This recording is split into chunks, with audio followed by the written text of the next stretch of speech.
Voici les pédales de la discorde entre les loueurs de voitures à double commande et les auto-écoles de l'agglomération havraise. La guerre est déclarée. Depuis quelques jours, les gérants d'écoles de conduite comme Philippe Martin sont vent debout. Reste bien à droite, reste bien à droite. Voilà, reste comme ça. On sort ici, on met un clignotant. Ils sont une trentaine à s'être regroupés en collectif pour dénoncer, selon eux, cette concurrence déloyale.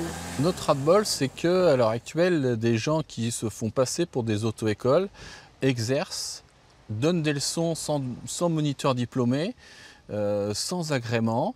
Ils n'ont aucune formation et on monte dans la voiture et on essaye d'enseigner à des gens, à leur apprendre à passer le permis de conduire.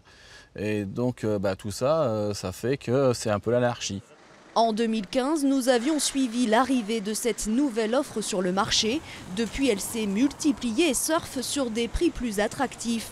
Selon les auto-écoles, sujettes à plus de charges, elles ne peuvent lutter à armes égales. Après plusieurs courriers adressés au service de l'État et sans réponse, elles ont choisi de passer à la vitesse supérieure en s'aidant d'un avocat pour défendre leur profession. On a un vrai danger parce que nos établissements sont en péril. On a une baisse d'activité qui est monstrueuse. Il y a des établissements qui ont déjà commencé à licencier du personnel. Donc ça, c'est pas une mince affaire à notre époque. Donc perte de chiffre d'affaires, moins d'élèves, donc forcément moins de places d'examen aussi, la même chose. Donc tout ça fait que économiquement, on est en baisse d'activité.